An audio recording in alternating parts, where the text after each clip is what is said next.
Hi guys so आज चाहिँ पोर्कको खुट्टाको रेसिपी पोर्कको खुट्टाको अचार च्वाचेको खुट्टाको अचार कसरी बनाउने त गाइज त्यो चाहिँ म तपाईहरुलाई देखाउँछु। सो पहिला सुरुमा हेर्नुस् टक्क लाएर यो चाहिँ रुख टमाटर भइहाल्यो। यसलाई चाहिँ हामीले चाहिँ मेटरो भन्छ, तपाईहरु के भन्छ कुनै।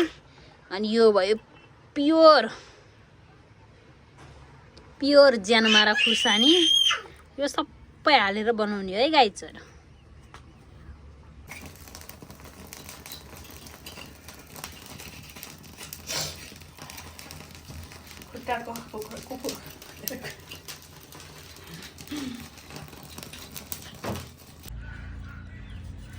अलि स्टाइल नपारी बनाऊ न, पचक चुमुक चमक गुन्द्रुक सुनिन्छ।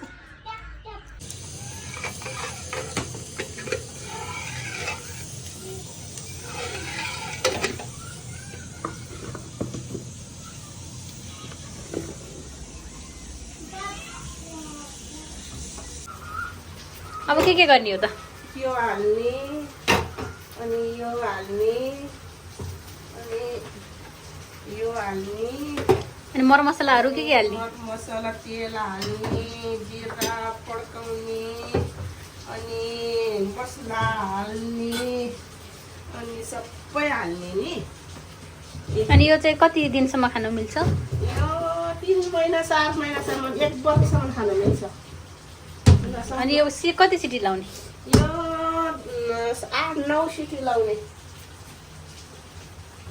अनि यो चाहिँ अब बच्चाहरूले बुढाबुढीहरूले खान मिल्छ कि मिल्दैन? ए सबैले खान मिल्छ, केही हुँदैन। दामी दामी दामी हुन्छ। ल हजुरहरू पनि आउनु, सम्पर्क गर्नुहोस्। हजुरहरूलाई पनि अचार बनाउने, खुट्टीको अचार बनाउने म सिकाइदिन्छु।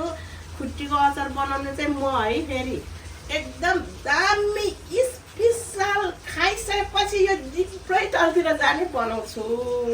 अनि हजुरहरू हाम्रो किचनमा स्वागत, आउनुहोस् हजुरहरूलाई नमस्कार। ल हजुर यसरी पकाउनुपर्छ।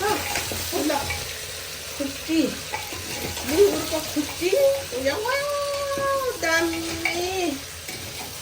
हजुरहरू को खानुभएको छ, खानुभएको छैन भने फेरि यस्तै गरी पकाएर खानुहोस् हजुरहरू पनि। ए मुङ्गुरको खुट्टी दामी दामी हुन्छ। आउँछ 9 सिटी जति लाउने खाने है हजुरहरू। ओ माई गॉड गाइस, अब यसलाई चाहिँ टक्क लाएर हैन उसमा राख्ने हो के।